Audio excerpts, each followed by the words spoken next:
Okay, that's fine. Yeah, but congratulations again, for what you have done. So we are going to start soon. So Kevin is here. So he wanted to be Hi, the first one Kevin. to congratulate you. So Kevin, you want to congratulate Claudia? You're You're on on mute, mute, Kevin. Kevin. Kevin, you're on mute. Kevin, you're on mute. You're on mute, Yes, Kevin. Unmute yourself. I think Yeah, he's gonna great. speak. Amazing news, Claudia. Fantastic. Mm, Thank you. Yeah, yeah. It's been a tough journey, but thank you. I'm so happy with the results. And so in the end, where are you going to go? Most probably Stanford. So I okay. received a 100% scholarship from Michigan Ross. But I think this is something that I'm gonna do like once in a lifetime, and Yeah. I really wanted to go to Stanford since the beginning. And it's a different program because it's not a full-time MBA. It's a kind of a slow fellow MBA. They call it a MSX program, like Master in Management Science. It's more focused on like more senior profiles, and I think it's gonna be a good opportunity for me. And it's just 1 year. It's Mm. kind of a concentrated 12-month program, so I think it's better for me. And also I think it's given that I want to like pivot my career towards a more like technology focus. I think it's going to be a great to be in Stanford. So My you still, decision has not been yeah, made yet, but yeah. that's like 90%. I'm 90% sure. Yeah, to give you an idea, Claudia, I have a student who did a master in public administration. You see, so public affairs at Harvard, and even with a master in public affairs, you could work in technology in San Francisco. Okay, so if you have a degree in business from Stanford, you'll have a job in this field without any problem. Okay, so Yeah. that's for sure. Okay, I'm sorry, I'm going to turn off the WhatsApp because I don't want to be bothered. So yes. Now, Kevin, do you remember Claudia? She did the intensive program with you, I believe. She was a very bright student, I guess. No, hello. Yes, I would say so. Yeah, yeah. Uh, so Well, I actually struggle a little bit with the GMAT, so I don't know if I was that bright. But yeah. But he still remembers you because sometimes I tell him about the student. He say, "Can you please remind me?" So sometimes I have to send a picture, but for you, in you who you are. Basically, Claudia, can you please introduce yourself? Maybe because of course Kevin knows you, but Akanksha or Thomas or Cesar. By the way, Thomas sure, wants to apply to the same program. They have sure, questions for you. So right. So, sure. uh, So you can spend time, by I'm the way. You can Claudia. spend 5 minutes even to introduce yourself. You can spend time Yeah, if you want.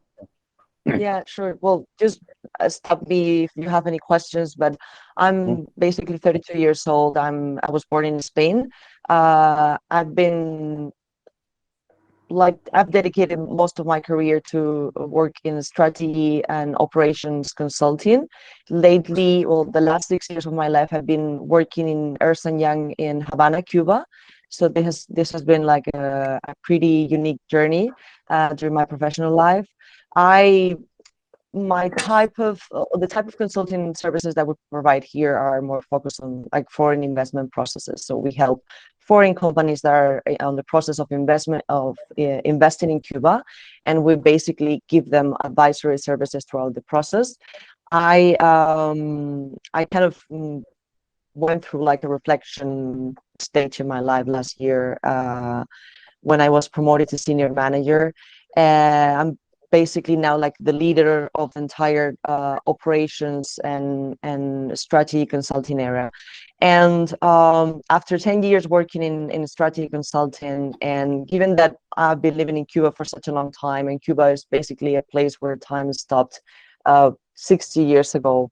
And I've always had an interest for technology, but here they're just dealing with the basics about technology. They don't have much development. I decided that I want to kind of take a pivot in my professional life towards a more technology focused, maybe like consulting focused on innovation, digital transformation, something like that.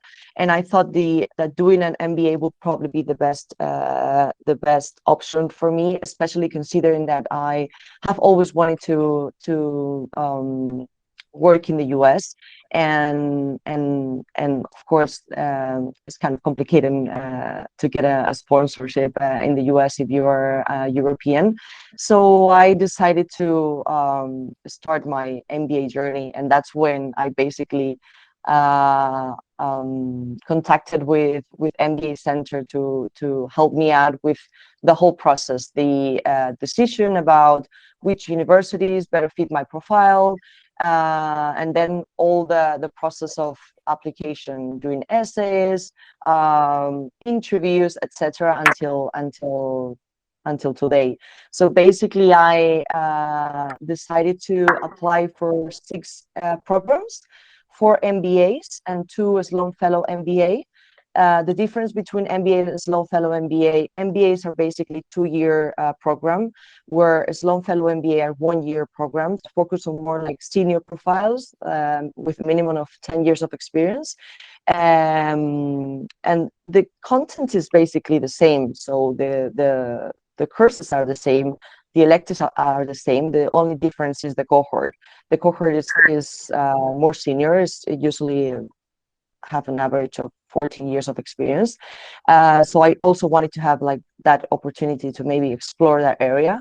So I applied for the MBA program at Columbia, Michigan Ross, UVA Darden, and NYU. Sorry, I forgot. And then the Sloan Fellow MBA program at Stanford and MIT. At Stanford, it's called MSX program, Master in Management Science, and in MIT, it's just Sloan Fellow MBA. So basically, I went through all the application process. It was a pretty tough process. I can speak more about it later. And I was very lucky because I was invited to interview to all the universities, and I decided just to do 5 of those interviews. I turned down the Columbia interview because they took, from my point of view, too much time to replay. And once they invited me to an interview, I was already having admissions letter from other universities, so I decided to push that opportunity away. And fortunately, I was admitted to all the programs that I did interview with. So MIT, Stanford, NYU, Michigan Ross, and UVA Darden. I was also very lucky because I was offered the Dean's Impact Scholarship in Michigan Ross, which is basically 100% tuition scholarship plus some money for general expenses. I think is like 10K per year, something like that. And then UVA Darden, I was also granted with a 50% scholarship. I am now in the process of deciding which one I am going to pick. I am inclined to go to Stanford since I want to pivot my career towards technology focus. I think Stanford is going to probably be the best option for me.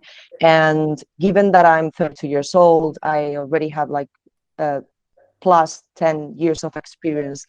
I think it's going to be more interesting for me to be in a cohort of more senior people than maybe the 5-year experience average that the MBA has. So although I haven't made my decision, that's probably what I'm going to do.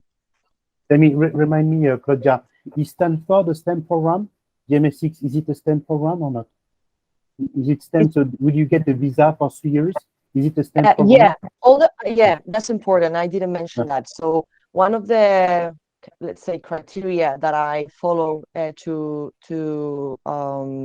decide which MBA programs I was going to apply for was that they had to be STEM designated. So I'm 100% sure that I want to stay in the US, and having the possibility to extend the OPT visa for another 24 months, which is a total of 3 years, is a great opportunity. And from all the people that I've talked to, all the international students that have studied an MBA, they have told me that after 3 years working in the US is pretty easy to stay.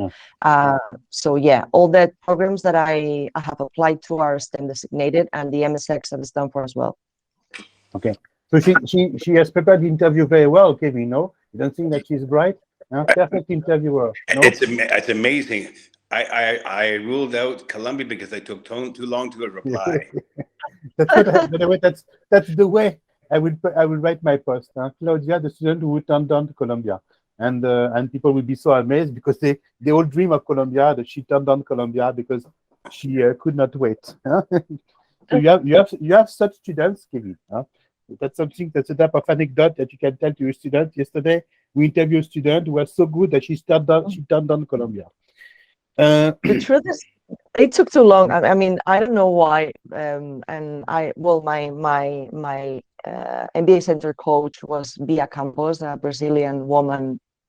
Great, she has been so helpful for me, and she has told me that that's pretty common in Colombia. That they take like 2 months after the application deadline to start reviewing, which from my point of view doesn't make sense because there's such a high competition between business schools, and they're probably just losing great profiles because of this. So I don't know exactly why that happens, but it's a pity. That was actually my dream school 1 year ago. But when you join, yes, it was your dream school. Yes, Remember that it yes. was your dream school. Alors, Yes. basically, we can make a small break and we can ask students because we have students who are here today. Alors, Thomas is my student. Yeah? By the way, when you say MBA Center help you, so it's a joint program that we run with Kevin. It's Kevin and us. Okay. We both help you because Kevin brought you, gave you the test, and we took care of the rest. Yeah, So basically, of course. it's a joint and it's a team effort. Okay, I want to mention so that there is no confusion. That was actually the first It's a step. common work. Yeah. Yeah, it's the My common first effort. step was doing the GMAT. Yeah.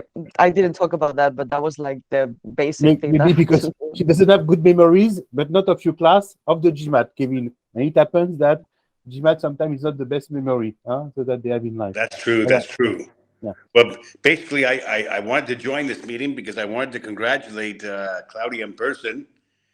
And I have to leave now. I've got a class, but is there any questions I can answer Yeah. before I do so? Yes, so maybe Kevin. So you see that Claudia, she took the GMAT and then after that she switched for the EA. Do you think it's a good thing to do? Do you think that that's something that I advise to some of your students, as you know? I advise that to the guy who got Caleb, Francisco. I advise him to switch for the GRE, and basically it worked. So what do you think, Kevin, of these students who switch? Do you think that the GMAT is the only test, or do you think it's stupid to switch for the EA or the GRE? Do you think that there's a difference between the tests? Regarding from the school perspective, not from the student perspective, because we know there is one, but from the school perspective. Have you noticed that they prefer the GMAT to the other tests? I think, yeah. In terms of exams, the GRE, the GMAT are remarkably similar.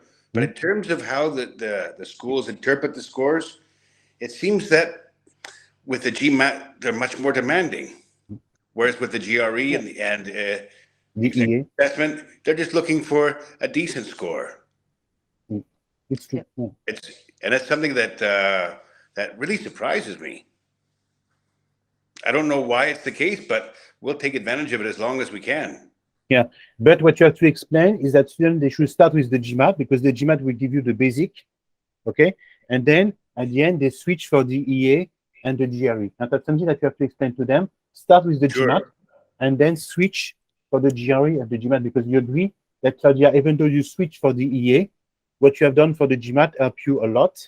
And then it was a piece of cake to pass the EA because you had already practiced so much with the GMAT. In my case, I didn't have to study for the EA. I just applied all the learnings that I got from the intensive course that I did with Kevin and all the previous learnings that I did before through online. Now, Claudia, do you happen to remember your EA score? 164. Yeah, 164. Well, that's a very good score. Good. It's a very good score. Yeah. I don't know what that would be in terms of GMAT, but that's a great score. 730. Yeah, but it's the way they convert. It's questionable. You see, Kevin. Okay, it's a 730. Fantastic. Good. Well, I would have never gone past 7:30 in the gym at that Yeah. moment. So I don't know if you can stay with us, Kevin. So you have to go now. So I have basically, to leave, but I will see you next Saturday. yeah. I wanted to introduce you to Kevin. So Kevin is the best GMAT teacher in Europe. He scored 796 times, and we work very Yeah. closely together. And by the way, Spain is our best country, thanks to Kevin.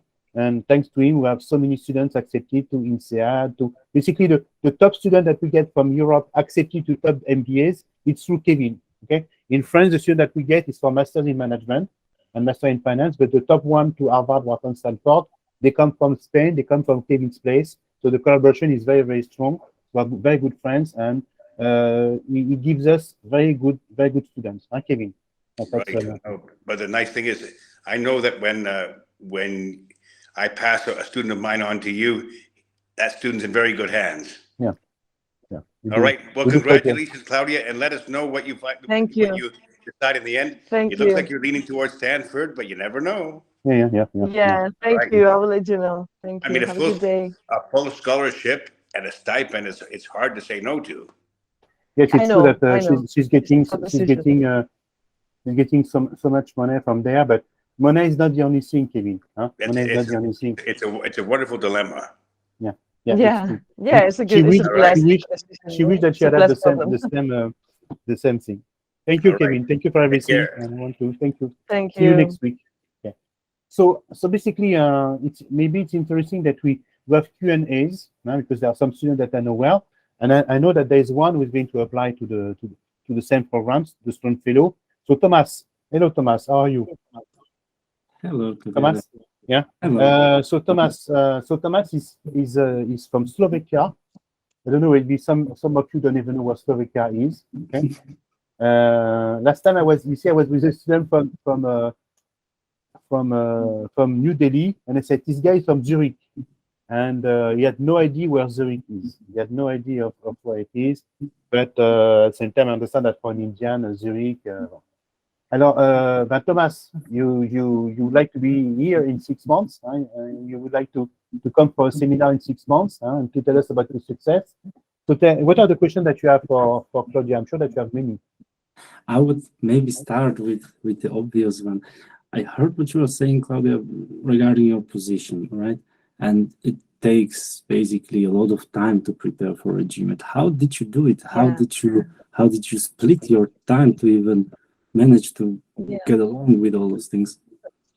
So basically, my journey started 1 year ahead. So I started preparing for the GMAT in October 2021. So I could apply in September 2022. So it's 1 year ahead, because I could not, I didn't have the possibility to take a month off to study the GMAT, which from my point of view will be the best thing to do if you could just take a month off and prepare for the GMAT. But if you cannot, you have to prepare early in time. It's obviously, from my point of view, I think it's easier to do the executive assessment than the GMAT. So it will probably take you less time to prepare for the executive assessment than the GMAT. So I basically kind of stopped my social life for a pretty long time. I started coming from work every day at 7-8 p.m. and have a pretty a structured calendar of what do I want to study every day and what do I want to achieve. So I knew that by April 2022, I wanted to have the GMAT or the executive assessment. And then during the summer, I was going to prepare for the rest. I basically used my month vacation in August to prepare for the TOEFL and do all the essays, or at least the big chunk of it. And I basically started studying for the TOEFL.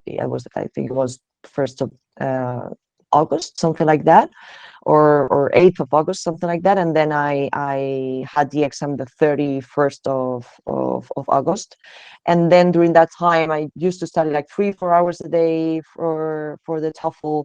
And then I used to just do essays and prepare for the application. It's a lot of time. And especially, I applied for 6 universities.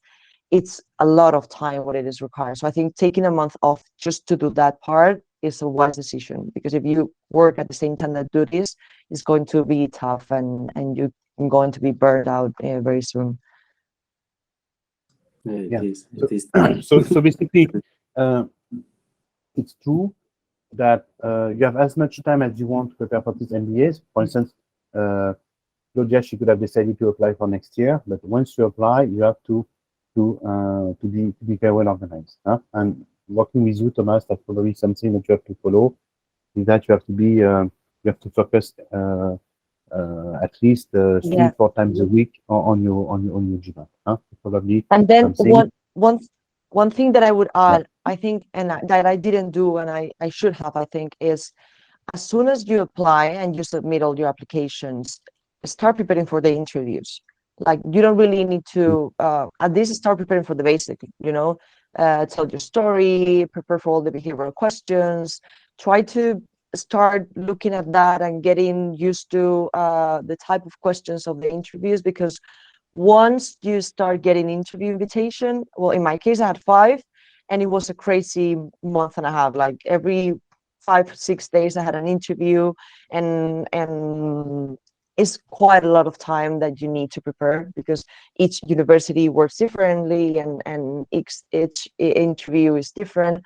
So I would say, like, as soon as I have submitted all your applications, even though you don't have any response, start preparing for the interviews. At least the basic that apply to all the universities and all the programs.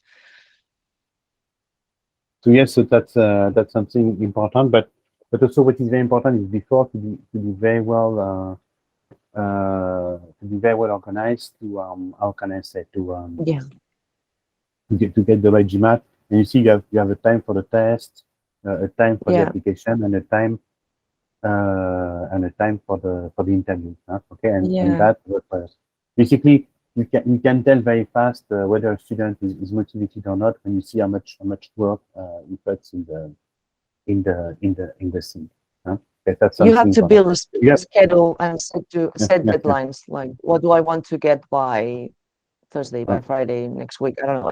I had like a super big schedule each month of what did I have to do each day, and you don't really have the option to procrastinate.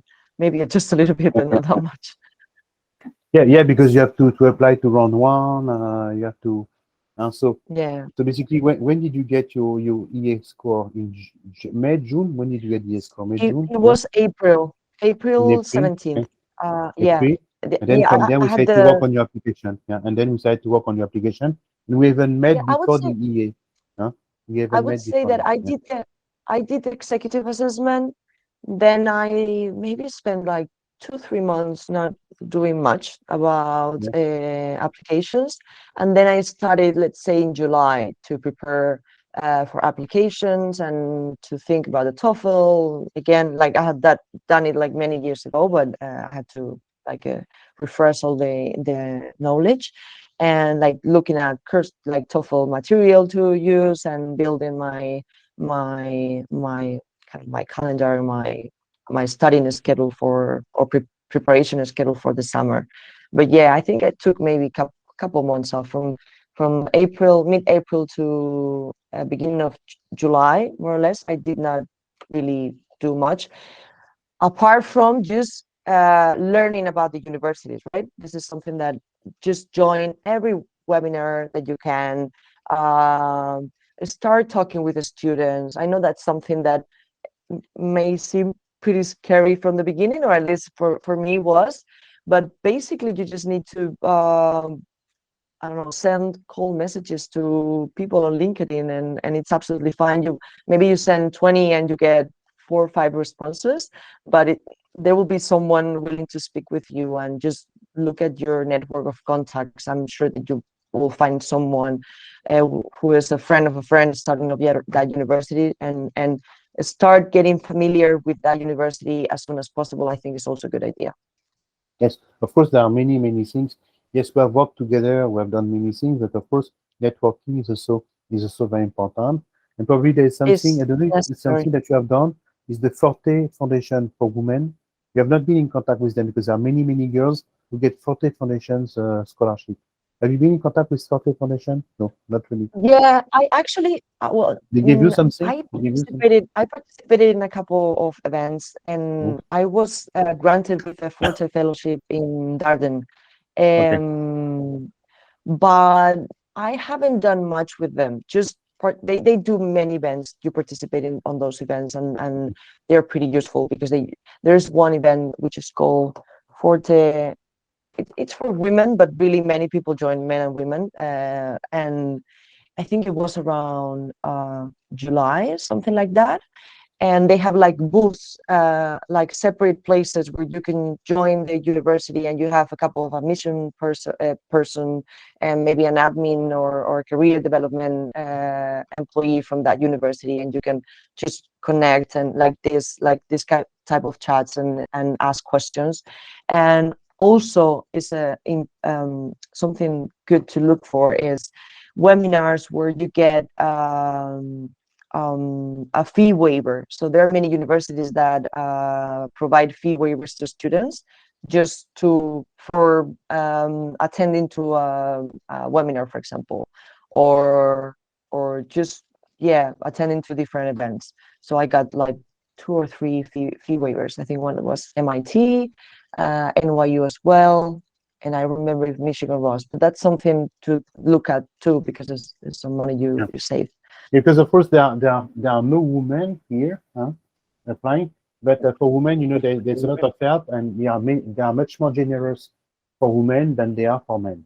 So yes, it's true that it's easier to get financing. But for example, the fee waiver, I remember I got a fee waiver from MIT to attend to a woman event, but there were men in the event, and they did also get the waiver. So I mean, just look at that. If you see a woman event, don't miss it just because it's for women. Just try to join just in case, and you will also get to know the university as well. I'm sure. Alors, basically, so I would say that the reason for the success, I'm not saying that the reason why for which they took Claudia is the first reason is great organization, contact with schools, so she has network with schools, organization skills, contact with schools. Okay, so that's if she has been so successful, there's a reason. That she got out support, but also she has done the necessary things. And take some time off. I don't know how many universities you guys are like planning to apply for, but I would say that if you're applying to 6 universities, it's almost impossible to do it while you're working. So and especially because some of the essays that you have to write require like a bunch of thinking and reflection. So for example, in Stanford, there is an essay that was called, it's really a brain teaser. It was the question was, what matters most to you and why, which is pretty personal and pretty tough question to answer. So while you work, you come back at home late at night, and then you have to start thinking about those things. Not many good ideas come to mind, but if you are off and you are just focusing on that, I think you guys will probably do better if you have the opportunity, even if it's just a week, but some time off would be great. Yes, of course. You have to, and if you take time off, it has to be for that. Sometimes I talk to students who are late, who have not done anything, and I say, "Oh, you have 2 weeks vacation, great." And I say, "No, I'll go on vacation somewhere." And so no. If it's an objective in life, make it an objective. Okay. Otherwise, exactly. Basically, I'm sure that many have questions. So César, I don't know you, César. Are you a student? You have questions to ask Claudia, César? I'm a giving student. Hello. Okay, hello, César. I don't know you. Okay, so yeah, okay, so César, what questions have you got for us? Yeah. For the moment, I don't have any question. I was just checking a lot of useful information, but no question from my side. So you can go ahead. No question on your side. Okay. Will you apply to the same program, César, or not? Or you have other plans? No. I'm planning to apply to a master pre-experience, not to the MBA. So master pre-experience like MIM or MIF. Okay. Basically, there is Frank Atakwaku. So you must be our student, Frank, from I guess from Africa. So Frank, you have a question for us, Frank? Hello. Frankata? No, I don't have any questions. Yeah, you just came like this out of curiosity. So there I is, guess maybe maybe it's early in the process, but if any of you guys have any question in the future, you can contact me, Yeah. and I will be more than happy to help you. yes, I will write a post about you if you don't mind, and I will offer them to contact you if you want. And there's Walid. So Walid Shema, I guess that yes, well, of course, Walid, I know you're a student from Pakistan. So Walid, you have a question for us, Walid? Hello, Walid? Walid is a very bright guy. Walid, you Yeah, have a we question? actually prepared together for some of the interviews. Most of them actually. He Yeah. also applied. I don't know if what is his plan, because he's on a waiting list of a couple of universities, so he might also start this Because year the that MBA. he has no GMAT. That's the problem. Walid, can he reply? Walid, I don't know why is Walid. Maybe he can, but he does not attend. Walid, Yeah, can you ask Walid sometimes to show up? Huh? And sometimes sometimes also have he problem with Pakistan. It's not very good. yeah, the internet doesn't work very well. But let me message him. So I don't know. Let's send to. So there's a student of ours who wants to come with a very bright student. So what's up? So yes, Walid, if you can join us, you'll be nice. Alors, basically, so Claudia, why have you picked up these 6 schools that you gave us? Michigan, Darden, NYU, Columbia, MIT, Stanford. Why these 6 schools? Why not Berkeley? Why not Wharton? Why not Chicago? So Why these basically, 6 schools? What is so special about these 6 schools that you have picked?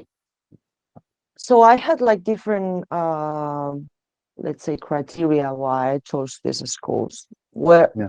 one some criteria were more focused on my personal fit and my professional goals, and other criteria were more just logistics and more like general basic criteria.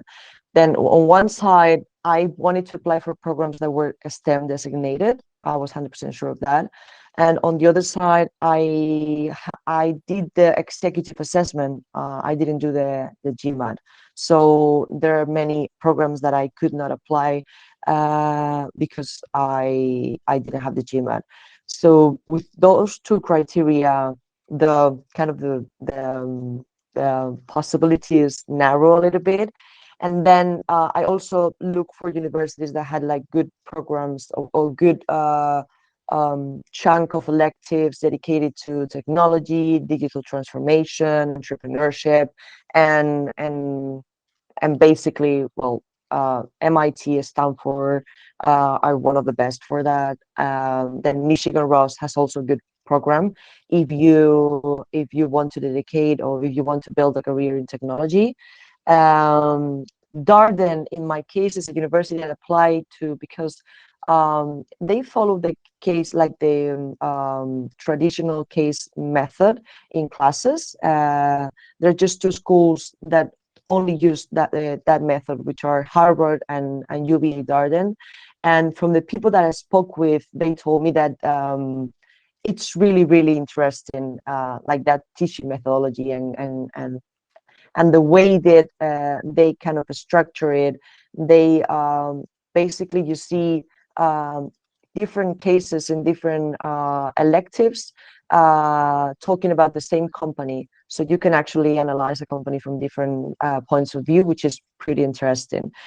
So that's why I applied for UVA Darden. And then NYU and Columbia, I think they were because at the beginning I wanted to like be in New York and I wanted to study in New York. And so those were the 2 best universities in New York, and I applied for them. Like throughout the process, I started learning about other schools and I started learning about other locations, and my interest for living in New York doing my MBA kind of decreased a little bit. But yeah, those I think were basically the reasons why I decided to apply for those 6. Okay, so it's something. Yeah, Walid told me that she has connection issues, so you would like to join. Yeah. In Pakistan, it's not we have a team in Pakistan, and sometimes for like one day they cannot talk to us. So basically, many people are scared by the admission process. They say I don't have time. Many students now contact us. They want to apply to do two scores to schools where there's no GMAT, no UVA. Sorry, required. So tell me, what piece of advice would you give in terms of being ambitious, of being organized, of being yourself? What would you like to say to us regarding that? Something that is important to have to bear in mind, and this is something that happened to Walid. Is a pity that he cannot be in the call. That he had internet issues. That you're actually applying to the best business schools in the world, and they are receiving the best profiles in the world and the best applications possible. So it does not work if you give 80%. Like, you guys have to give 100%, because if not, you won't get there. It's really, really, really important to be able to put together the best application process, the application possible. Strive for the best GMAT or EA score. Strive for the best essays. If you read the essay and there's something that is not convincing you, read it again or rewrite it again. It doesn't matter how much time you dedicate to that. You actually, if you really want to do it, you need to spend time. You need to put aside a bunch of maybe leisure opportunities or trips or traveling, which is something that you will have in the future, and especially during the MBA. But it's really, really important that you take it seriously and you put together the best application process possible. If you either don't have the GMAT or don't write the best essay because you didn't have time, or I don't know, maybe they ask for 100 in the TOEFL, but you get 90, 98, everything counts, right? So they kind of follow this holistic approach to analyze all the applications, and every little thing counts. So just make sure you give your best and dedicate all the time that you can to put together the best application that you can actually do. Okay. So I was explaining something to Walid, but Walid, can you ask a question? Walid, can you join? I don't know if Yeah, Walid. Hi, Dr. Hubert. Yeah. So Walid, I'm sure that you want to congratulate Claudia. Huh? And do you have a question to ask to Claudia, even though you know Claudia well because you're like a study buddy at MBA Center? So what questions have you got? What do you want to say to Claudia today? Right. So I'm extremely happy for Claudia because I remember that she was the first candidate with whom I started my mock interviews when you were conducting with us. And the result that she has obtained, it's unbelievably good. I'm so happy. I had already congratulated her, but once again, I'll congratulate to her that she has gone admission into the 8 best business schools in the world. And that's such a big achievement. I don't know anyone else who has done this before. So big round of applause for Claudia. thank you. I would say, I'm on waitlist at MIT. And I think that I've lost the hope that it will be converted into an admission now. So I've started preparing for GMAT, but I'll also take the same route as Claudia did. It's something that Dr. Hubert also said to me, that instead of going for GMAT, I should also go for executive assessment. So I'll be giving that exam in probably March and April, and I'll be applying to same schools as Claudia did, since these schools are accepting executive assessment test. Yes, that's something, and I would be happy to help you, of course. Again, Walid, don't worry, we'll be here. We want to have you next year, and with Claudia as a guest speaker. Yeah, exactly. Dr. Hubert, I have one question for you. Since you also posted on LinkedIn that you encourage students now to go for executive assessments instead of going for the GMAT. So do you think that if we use the course that's available for GMAT, that is sufficient to prepare for the executive assessment test? Yes, basically what I suggest that you do is that you follow the GMAT course. So as you know, as an MBA Center student, you have access to a free GMAT class. And then you buy on the EA website, the official one, they sell you 4 tests. and then you buy the 4 tests for like $50-$60. Have you completed the 4 tests from the EA or not? Not even the 4 tests. Yes. Have you completed the EA test, Claudia, or not even? Me? Not even Yeah, yes, I did. The only difference between the GMAT and the executive assessment, well, apart from the time, that is much less time, is much less stressful, blah blah, is that this part of integrated reasoning actually counts for the final score. Right. Yeah. So for me, it was easy because it's basically like different graphs and information, and you have to analyze that information and answer the question. It was easy because I'm a consultant and I'm used to do that. If you guys have no maybe experience in answering those type of questions, that's something extra that you have to prepare. That is maybe not the focus of a GMAT course, which is basically verbal and quant. But if you do have kind of this like ability to naturally answer this type of questions correct, as I did, just preparing for the GMAT is absolutely fine. You will probably score really high in the executive assessment if you prepare for the GMAT. Yeah, exactly. And anyway, on the GMAT, you have integrated reasoning section. At MBA Center, we teach integrated reasoning, and we give you a platform with a 15 test.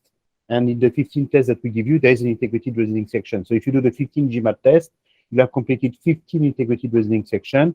Plus, you will buy we'll buy for you the 4 official EA tests, and then you're more than prepared. Okay. So suggest Wally that you come to our GMAT class, you follow the GMAT program, and like 2-3 weeks before taking the GMAT, you buy 4 tests so that you're well aware of the GMAT program. You see, when I do this test, I buy this test for my students, okay?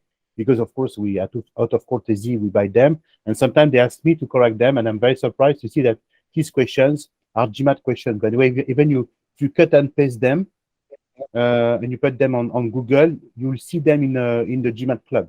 So they are past GMAT questions. So they sell you for a very expensive price, something that you can get for free at GMAT club. But of course, we cannot say to our students, go on GMAT club and do practice. So we have to buy them EA test. But in reality, working with our software and GMAT club would be more than enough. Okay. And the question now that I have for you, Claudia. So basically, so it's about the financing. Okay, that's a question that we all have. So there will be 2 issues: financing and timing. Okay, so you have a 100% scholarship, but you may study at Stanford, where you have probably far less. Okay. What are the options for someone like you once you get accepted, an MBA or an MSc? How does it work? Can you explain to the students how it works? Yeah. So there are 2 types. There are 2 types of scholarships, right? There is the merit-based scholarship and the financial-based or need-based scholarship. So most of universities follow the merit-based. So basically, once you receive your admission letter, you also receive X amount of money if they give you anything. In my case, I received from Michigan Ross and UVA Darden, but for example, I didn't receive anything from NYU or MIT, right? Then Stanford follows the need-based. So once you actually receive the admission letter, then the application process, the financial application process starts.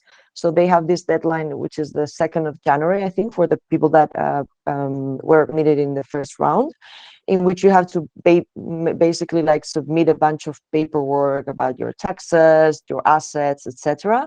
And then by the end of this month, I actually haven't received it yet. You basically receive like an offer, which is in Stanford, is not just, okay, we're going to give you this amount of money, but it's also, and we are also going to provide you with this and this and this opportunity to finance the rest of the tuition or cost of attendance that you have in finance. So I have heard that Stanford probably has the best kind of financial department that offers good loans opportunities for both local American and also international students. Then in my case, I am from Spain. I have been working for 10 years, and I've been basically having the same bank all throughout my life. So I would have the possibility to ask for a loan in that bank as well. So I'm just going to compare interest rates, which are pretty high now, and I am not that fortunate in that way. But there are many options. There is also this company which is called Juno, Juno.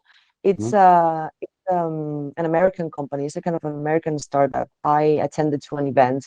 They basically do like they unify student loans. So basically, you just kind of tell them it's everything is online. You tell them how much money you need for financing your MBA, and they basically put together many loans from different people. They have like different groups, like international, national, American, etc.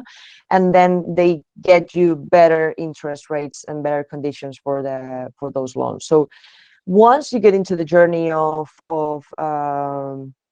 applying for your MBA, and there will be many webinars that you will be able to join, and there are many options for financing, especially if you're. I think one important thing is submit your application in round one. I think is a wise decision, because first in round one you will probably get more. You have a higher probability of getting a scholarship, and second, because you will have more time then to kind of plan your financing, right, throughout the year. But there are many options, and especially if you're admitted to a top school, let's say top 15 school in the US, they know that you will be able to pay back. So I wouldn't really get worried about the money. I actually don't have I actually will have to ask for loans, and I'm waiting for the financial aid results from Stanford. But I'm not really worried about it. I know that within I don't know 3 to 5 years I will be able to pay back, especially coming out from a top business school. You get in good jobs, especially in the US, and having the possibility to work there for 3 years is I think for me it's a no-brainer. Yeah, it's it's a good thing. Well, basically, so basically, people could ask me why have they accepted Claudia? Maybe why has she been so successful? Now, first of all, we have picked up the right program. Okay, so the program that we have picked up are programs who are looking for students like Claudia. Second of all, we know historically that we have good results at these schools. So that's another thing. So then Claudia is a woman. That's something that they appreciate. Fourth, she worked for a Big Four. Okay, her profile is unique because she's a woman. She's a Spaniard, but she works in Cuba. There are very few people like her. And basically, at the same time, she had a great career, a great education, great results. So there's a mix of everything. You have to see that she got in because she has a great profile and she has done the job to be successful, and she has been very serious.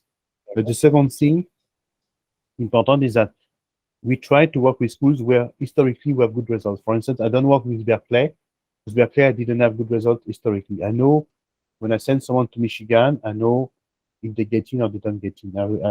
I'm very familiar with the school. So that's very important for me. That's why when we work together, I will always send you to schools where historically we have good results and we understand the admission process. Okay? MBA Center does not understand the admission process at Harvard. If you want, I will prepare you. Understand the admission process at Stanford well. Okay, Harvard I don't understand, even though I'm an Harvard graduate, but I didn't do the business school. Wharton, not really, but Columbia, no problem. So if you want to go to Stanford, Kellogg, Chicago, Columbia, NYU, Michigan, Darden, Duke, we can help you because we have very good results there. Claudia, famous last word. What do you want to say to the public? No, nothing. Just lots of luck in your journey.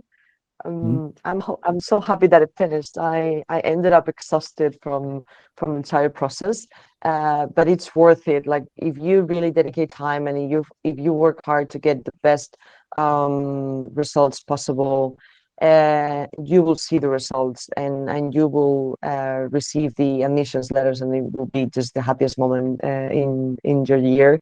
So best of luck for your preparation.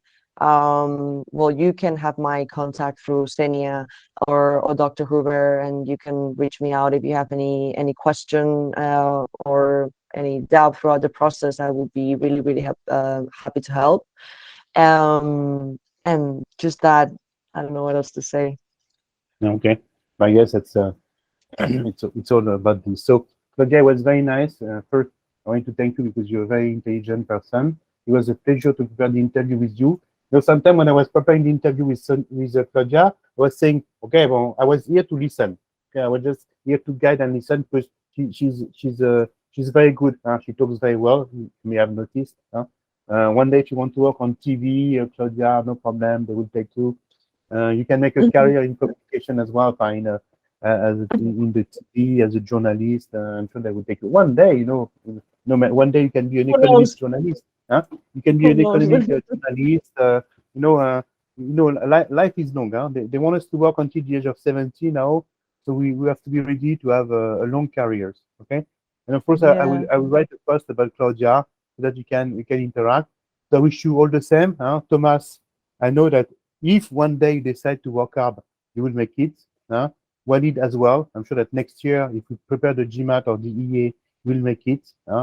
So I'm quite hopeful that Thomas, if he wants, and Walid, who wants, maybe with a better approach, will be with us next year to celebrate the admissions to top business schools. Okay. Thank you very much, Claudia, for everything. Thank you. Thank you, guys, and have a good day. Thank you, Dr. Thank you, Hubert. Walid. Thank you very much. Claudia.